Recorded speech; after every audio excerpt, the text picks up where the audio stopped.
বাবা কি দেখ। আর আমি সিজা দিয়েছে কেকটা আমি রাখবো, ভাবলাম যে ওটা ভিডিও করব তারপরে মানে শুরু করব তারপরে তোমাকে দেব। সিজা দিয়েছে চেক করতে হবে না, ছোট বাচ্চা কেমন কেক করে, দেখি দারুণ কেক করেছে একদম নিয়ে মোরে।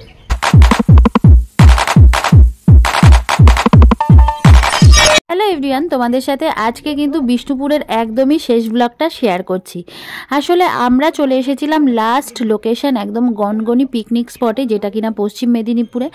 আর এখান থেকে আমরা গনগনির পাহাড় সাথে নদী সমস্ত কিছুই দেখবো আর তোমাদের সাথেও শেয়ার করব।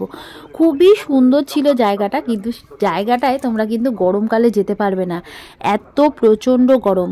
মাটি তো দেখতেই পাচ্ছ একদম লাল মাটি, আর গরম বুঝতেই পারছো তাহলে গরমকালে কতটা গরম থাকবে। আর আমরা এত ঠান্ডায় ওখানে গেছিলাম, তবুও কিন্তু এতক্ষণ ঘোরাঘুরি করার পর আমাদের সোয়েটারগুলো খুলে পুরো গাড়ির মধ্যেই রাখতে হয়েছে।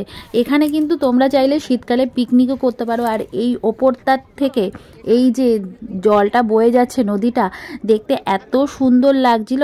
আর খুবই কম জল ছিল, তোমরা মানে এপার ওপার করতে পারবে এরকমই জল। কিন্তু ঠান্ডার মধ্যে একদম জুতো টুতো পরা, বুট পরা, আমরা তো আর এপার ওপার করবো না, তাই এপার থেকেই কিন্তু নদীর ওপারটা দেখছিলাম। ভীষণ সুন্দর লাগছিল। আর চারিদিকে দেখতেই পাচ্ছ ছোট ছোট পাহাড়, জঙ্গল, সাথে নদী, মানে অসাধারণ অসাধারণ। যারা ওখানে গেছে দৃশ্যটা দেখলে তারা কিন্তু বুঝতে পারবে যে কত সুন্দর লাগছিল এখান থেকে দেখতে। তো তোমরা যখন বাঁকুড়া বিষ্ণুপুরের ট্যুরে যাবে অবশ্যই কিন্তু গনগনিতে যেও। গনগনি একটা খুব সুন্দর জায়গা, খুব ভালো লাগবে জায়গাটা। এটা হচ্ছে পশ্চিম মেদিনীপুরের গড়বেতার গনগনি জায়গাটার নাম, ঠিক আছে? তো বন্ধুরা দেখো চলে এসেছি গনগনিয়াতে। আর গনগনিয়ায় জায়গাটা বেশ সুন্দর, বেশ ভয়ানক ভয়ানক জায়গা, একটাও লোকজন এই আশেপাশে দেখতে পাচ্ছি না। আর রাজা ওপরে উই দেখো উপরে উঠে যাচ্ছে, কোথায় দেখা যাচ্ছে এই দেখো মনে হয়, তোমরা একটু দেখে নিও। আমি মানে সূর্যের তাপে চশমা পরে কিছুই দেখতে পাচ্ছি না, তাই জন্য এরকম হচ্ছে। আর এই যে রাজা ওপরে উঠে গেছে অনেকটা, দেখো রাজা কত ওপরে উঠে গেছে আর আমি এখানে নিচে। আমি পারবো না ওখানে যেতে। বাহ, ওই দেখো দূরে রাজা হাত তুলে দাঁড়ালো, আমি ওকে ডাকলাম। তারপরে পাহাড় থেকে আবার একটু নিচের দিকে নেমে গেলাম, একটুখানি আবার অন্য একটা জায়গায় যাচ্ছি। আর দেখো আমি একটুখানি পাহাড়েও উঠেছিলাম, ওঠার পর তো আমি মানে হামাগুড়ি দিয়ে নামছি। আমার অবস্থাটা এতটাই খারাপ হয়েছিল, এত ভয় লাগছিল। আমার ভাইকে দেখো বসে বসে নামছে। যাই হোক, পাহাড় থেকে নেমে এসে আমরা কিন্তু চলে আসলাম চাচির কুলফি খেতে। আর এই কুলফিটা খেতে ভীষণ সুন্দর ছিল, আমাদের এখানে তো এরকম কুলফি পাওয়াই যায় না। তো যাই হোক, এখানে বসে বসে কুলফি খেলাম। কুলফি খেতে খেতে আবার দেখছিলাম যে ফুচকা খেতে যাব, তাই আর বেশিক্ষণ অপেক্ষা করলাম না, চলে গেলাম ওখানকার ফুচকা টেস্ট করতে।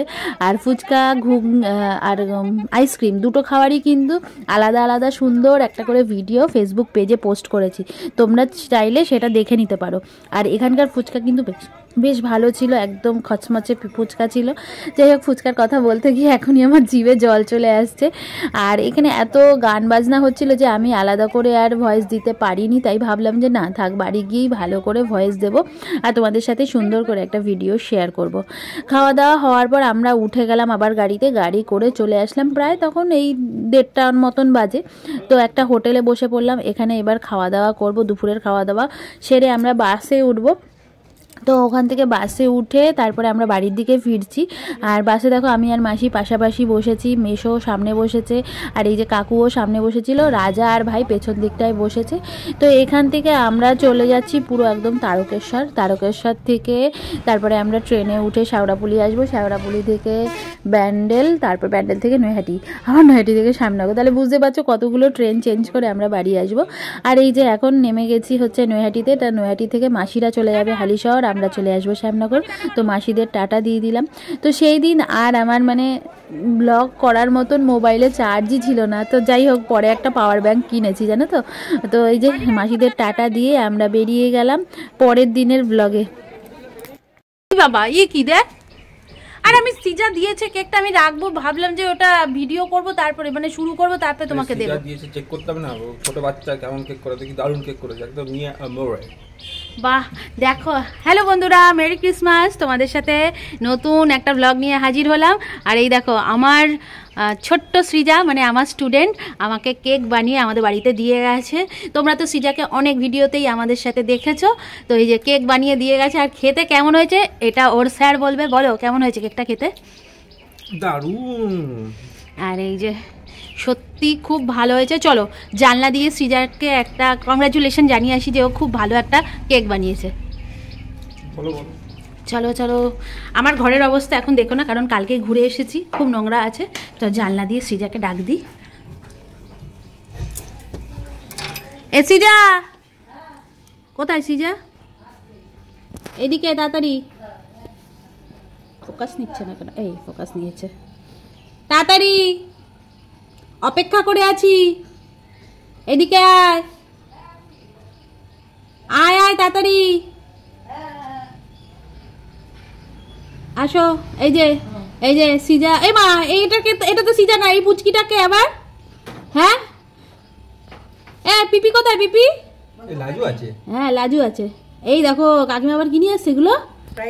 উরি বাবা, দেখো কাকিমা দেখো কি কি নিয়ে আসছে দেখো। আর এই যে কাকিমা আমাকে যখনই যা করবে না দিয়ে কখনো খায় না। এই দেখো আজকে ফ্রাইড রাইস, আলুর দম আর চাটনি করেছে মেরি ক্রিসমাস উপলক্ষে। তার আগে কেক দিয়েছে। মানে সেই আজকে আমার আর বাড়িতে রান্না করার দরকার হচ্ছে না, বুঝেছো কাকিমা? এই দেখো কত কিছু খাওয়া। না আর কিচ্ছু করতে দিতে হবে না। এই দাঁড়াও, এই ফোনটা ধরো তো একটুখানি। সৃজাকে ডাকো, আমি সৃজাকে যে কেক বানিয়েছে তার ভিডিওটা তো দিতে হবে। আচ্ছা ঠিক আছে, তাহলে এখন এইটা নিয়ে নিই, তবে সৃজা আসলে সৃজাকে দেখাবো যে কে আমাদের কেক বানিয়ে দিয়েছে, খুব সুন্দর করে কেক খাওয়াচ্ছে। আর এই দেখো কি সুন্দর সব করেছে, খালি ফাটাতে পারে না তো, তাও করেছে। তবে এসে যদি তার আমি করে দিই, যাক ভালোই বানিয়েছে ও। সবই ডেকোরেশনটা ওই করেছে। ওই দেখো পুচকুটা আবার কি করছে, ওরই ডেকোরেশন সব ভালো হয়েছে, খুব সুন্দর হয়েছে। আর এই দেখাও, বলছে মা বড়দিনে আরে বাকি আমাকে দেখা দাও হয়ে গেছিল।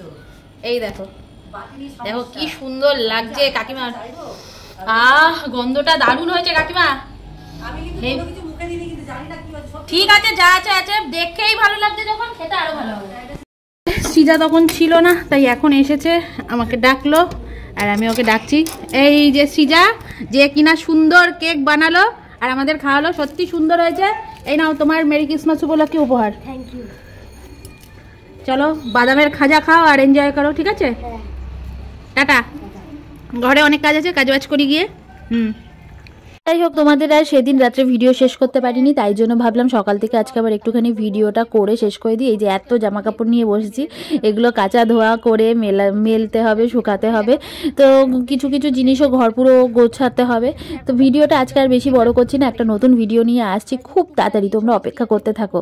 আজকের ভিডিও ভালো লাগলে লাইক, কমেন্ট, শেয়ার আর ফলো দিয়ে ভরিয়ে দিও। টাটা, দেখা হচ্ছে নতুন ভিডিওতে।